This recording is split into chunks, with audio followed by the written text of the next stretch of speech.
नमस्कार, स्वागत है आपका भीम न्यूज इंडिया में। आप देख रहे हैं भीम न्यूज इंडिया। मैं हूं आपका दोस्त विनय कुमार सिंघल। एनडीए गवर्नमेंट के 11 साल पूरे होने पर राष्ट्रीय अध्यक्ष जेपी नड्डा ने दिल्ली में भाजपा मुख्यालय पे एक प्रेस कॉन्फ्रेंस की। देखिए हमारे संवाददाता नवीन प्रकाश की रिपोर्ट दिल्ली से। For the insurance, may it be for accident और may it be term life insurance, इसको भी लगभग 40 crore people have been covered in this. आज 40 करोड़ से ज़्यादा लोग इसमें कवर हुए हैं। और ये कौन लोग हैं? जो लोग अफोर्ड नहीं कर सकते थे, जो marginal section of the society थी। और जैसा मैंने कहा कि पब्लिक पार्टिसिपेशन, इस पर विशेष बल दिया गया। एक उदाहरण मैंने कोरोना का आपको दिया।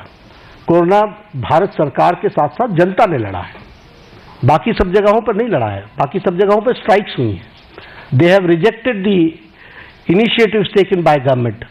वैक्सीनेशन का भी हो चाहे लॉकडाउन का भी हो, हर एक मामले में उनको विरोध हुआ है। लेकिन यहां पर पीपल्स पार्टिसिपेशन, पीपल को साथ लेकर के चले। और अगर मैं बात करूं तो डीमोनेटाइजेशन की, मुझे याद है उस समय हमारे राजनीतिक दल लाभ उठाने के लिए किस तरीके से जनता को उकसा रहे थे। आप भूल गए होंगे, मैं भूलता नहीं, किस तरीके से जनता को उकसा रहे थे। लेकिन भारत का आम व्यक्ति बैंक के सामने घंटों खड़ा रहा, लेकिन he supported the demonetization program. This is people's participation. और ये मैं इसलिए बताना चाहता हूं कि लीडरशिप पर भरोसा होता है तो किस तरीके से जनता बिहेव करती है, this we have to understand. अगर मैं बात करूं न्यू एजुकेशन पॉलिसी की, यही देश है जहां एजुकेशन पॉलिसी को लेकर एजुकेशन की मिनिस्टर्स की कॉन्फ्रेंस एक साथ नहीं हो पाती थी। वहां आज हम एजुकेशन पॉलिसी पर एक साथ आ गए। क्यों? क्योंकि कंसल्टेशन इतना वाइड हुआ कि उस कंसल्टेशन के कारण सीमलेस तरीके से न्यू एजुकेशन पॉलिसी 2020 आई। हेल्थ पॉलिसी 2017 की, आपको पता ही नहीं चला कि नई हेल्थ पॉलिसी आ गई। आपको इसलिए नहीं पता चला क्योंकि कोई झगड़ा नहीं हुआ, कोई इशू क्रिएट नहीं हुआ, कोई ऐसी चीज नहीं आई। और कंसल्टेशन इतनी वाइड हुई और इतने होलिस्टिक अप्रोच में हुई कि वह सब भी आप लोगों ने देखा है। स्वच्छ भारत अभियान, आपके ही आंकड़े बताते हैं कि one of the most successful program. सिर्फ टॉयलेट्स बनाना ही नहीं, लेकिन हेल्थ के इंडिकेटर से भी ले तो हमको स्वच्छ भारत अभियान का सीधा फायदा दिखता हुआ नजर आता है। जब हम देखते हैं कि हमारे बच्चों के जो उनको जो प्रॉब्लम्स होती थी उसमें डिक्लाइन आ गया है, तो ये सारी बातें हमको जनता के सपोर्ट से मिली हैं। जब मैं ट्रांसपेरेंट गवर्नमेंट की बात करता हूं तो आपने देखा होगा डीबीटी का लगभग 130 टाइम्स ट्रांजैक्शन बढ़ गया है। और उसी तरीके से जैम ट्रिनिटी ने 3.9 लाख करोड़ की लीकेज को रोका है। और उसी तरीके से हमारे ट्रांसपेरेंट टैक्सेशन को और उसको भी हम लोगों ने लॉन्च किया ताकि ट्रांसपेरेंट टैक्सेशन का प्रोसेस को अडॉप्ट करें और कोई भी ऑनेस्ट टैक्स पेयर को उसका लाभ मिल सके। प्रगति के माध्यम से सारी स्कीम्स को एक तरीके से कोशिश की गई है कि जो रुके हुए प्रोजेक्ट्स थे जिसके बारे में चर्चा नहीं होती थी वह भी चर्चा हो और उसको भी सही ढंग से हम जनता के लिए समर्पित कर सके, इस बात का प्रयास हुआ है। कोऑपरेटिव फेडरलिज्म की अगर मैं बात करूं तो ये स्लोगन नहीं है, जीएसटी इज एन एग्जाम्पल। और ये बोल्ड डिसीजन का एक एग्जाम्पल है। आखिर जीएसटी के पीछे डेलिब्रेशंस तो सालों से चल रही थी, why it was not implemented. और इम्प्लीमेंटेशन में 17 टैक्सेस, 13 सेसेस, सरचार्जेस को सब्स्यूम किया गया है और सभी स्टेट्स एक साथ एक प्लेटफॉर्म पर आए हैं। और आज tax collection 20.8 lakh crore a year हो चुका है। उसी तरीके से टैक्स डिवोल्यूशन को स्टेट्स को 283% बढ़ा है। हमारे स्टेट्स, आपको मालूम है कि राजनीतिक कारणों से कुछ लोग हमेशा चर्चा करते रहते हैं स्टेट्स की अनदेखी हो रही है, स्टेट्स की अनदेखी हो रही है। The increase is 283% increase. और मैं बतौर हेल्थ मिनिस्टर कहता हूं कि जब भी कोई आता है हम हमेशा सबको बोलते हैं finance is not the problem, implementation is your problem. आप उसको इम्प्लीमेंट करो, फाइनेंस की कोई प्रॉब्लम नहीं है, और इसको हम करके दिखा रहे हैं। उसी तरीके से हमारी नीति आयोग की रेगुलर मीटिंग्स होना, चीफ मिनिस्टर्स का पार्टिसिपेट करना, कोरोना के दौरान 11 फॉर्मल मीटिंग्स हुई। इसलिए कोऑपरेटिव फेडरलिज्म में सबको साथ लेकर के चलने का मोदी जी का मन और मोदी जी के द्वारा हमेशा उसको आगे बढ़ाने का काम किया गया है। और स्टेट्स को, और प्रधानमंत्री जी ने तो कई बार कहा है कि अगर देश को आगे बढ़ाना है तो हमको प्रदेशों को आगे बढ़ाना पड़ेगा। और ये एस्पिरेशनल डिस्ट्रिक्ट्स के लाने के कॉन्सेप्ट किसने दिया? ये मोदी जी ने दिया। ये स्टेट्स के ही तो डिस्ट्रिक्ट्स हैं जिनको मेन स्ट्रीमिंग करने का और उनको ताकत देने का काम किया जा रहा है। फ्यूचरिस्टिक गवर्नमेंट है, और फ्यूचरिस्टिक गवर्नमेंट अगर हम कहते हैं तो चाहे वो इंडिया का AI मिशन हो, फिर चाहे वो हमारा स्कीम्स को आगे बढ़ाने का हो, चंद्रयान 3 हो, आदित्य L1 हो, या फिर गंगायान मिशन हो, ये सब देश को फ्यूचरिस्टिक दृष्टि से कैसे देख रहे हैं उसका एक जीता जागता तस्वीर है। और फ्यूचरिस्टिक गवर्नमेंट का सबसे बड़ा एग्जाम्पल है विकसित भारत की कल्पना को साकार करना। उसके लिए हम कटिबद्ध हैं, उसको हम आगे बढ़ा रहे हैं। एक बात और मैं कहना चाहूंगा कि प्रधानमंत्री मोदी जी ने हर समस्या को सामने से कन्फ्रंट किया है।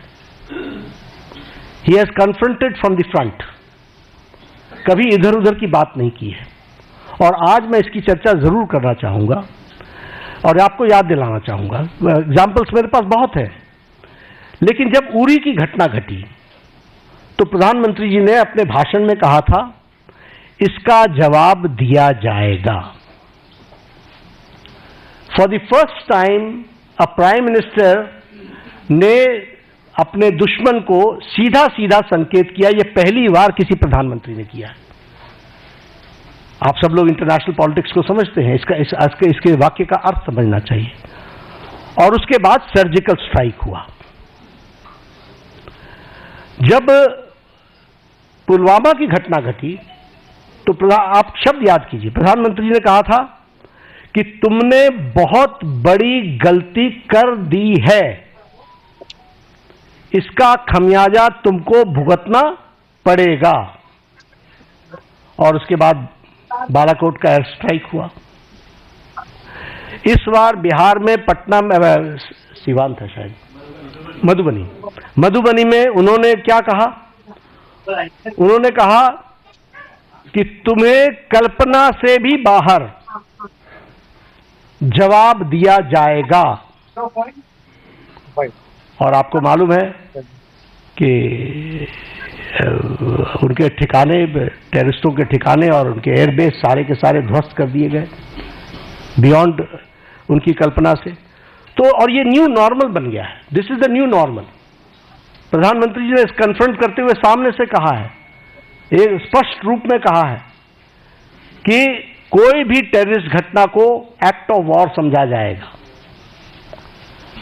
और साफ कहा है कि ये न्यूक्लियर वॉर की गीदड़ भभकी बंद करो। और साफ कहा है कि टेररिस्ट और टेररिस्ट को संरक्षण देने वाले में अंतर नहीं समझा जाएगा। तो हमें समझना चाहिए कि हम, चाहे वो कोरोना की घटना हो, चाहे वो टेररिज्म की घटना हो, किसी भी घटना को कन्फ्रंट इस सरकार ने पिछले 11 सालों में सामने से किया है और उसका मुंहतोड़ जवाब दिया है। अगर मैं 6 साल छत्तीसगढ़ का प्रभारी रहा हूं, मैंने कोंटा, सुकमा, बीजापुर, नारायणपुर, दंतेवाड़ा, ये सारे डिस्ट्रिक्ट्स घूमे हुए हैं, अच्छे तरीके से नाइट स्टे किया है। मुझे मालूम है कि नक्सलाइट प्रोन एरिया की हालत क्या होती है। लेकिन आपको जानकर के खुशी होगी कि affected districts have declined from 126 to 18 districts. और सारे top left wing extremist leaders eliminate हो चुके हैं। और हमारा रिडक्शन ऑफ वायलेंस 53% है। जो फेटिलिटीज सिक्योरिटी फोर्सेस की होती थी उसका रिडक्शन 72% है और रिडक्शन ऑफ डेथ 70% है। तो लगभग हम उसको समाप्त करने की ओर आगे बढ़ चुके हैं। एक समय था कि एक डिफेंस मिनिस्टर ये कहते थे कि हम बॉर्डर के रोड्स इसलिए नहीं बनाते हैं ताकि दुश्मनों को आने का मौका न मिले,